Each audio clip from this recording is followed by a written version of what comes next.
మేము మా ముత్తాతల కాలం నుంచి మామిడి సాగు చేస్తున్నామండి. ఆ టైంలో వచ్చేసరికి మనకి ఫ్రూట్ అనేది క్వాలిటీగా వచ్చేది. అదేవిధంగా వాళ్ళు ఎక్కువ ప్రొడక్షన్ అనేది తీయడానికి ఆస్కారం ఉండేది అప్పట్లో.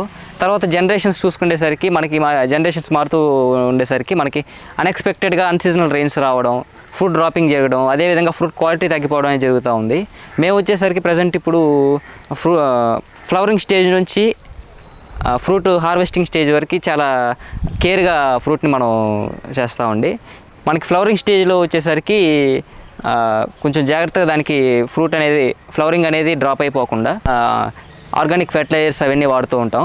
నెక్స్ట్ అదేవిధంగా లైట్గా మనకి ఇప్పుడు లెమన్ సైజులో వస్తుందండి ఫ్రూటు. ఫస్ట్ మనకి పిందె దశలో ఉన్నప్పుడు దానికి ఫ్రూట్ కవర్స్ అనేవి మనం ప్రాక్టీస్ చేపిస్తాం మన ప్రతి తోటలో కూడా. ఫ్రూట్ కవర్ కట్టడం వల్ల ఏమవుతుందంటే మనకి అన్ఎక్స్పెక్టెడ్ రెయిన్స్ కానీ గాళ్ళు వల్ల కానీ మనకి ఫ్రూట్ అనేది డ్రాపింగ్ జరగకుండా ఉంటుంది. అదేవిధంగా మనకి ఫ్రూట్ అనేది క్వాలిటీ రావడానికి ఛాన్సెస్ ఎక్కువగా ఉంటాయి.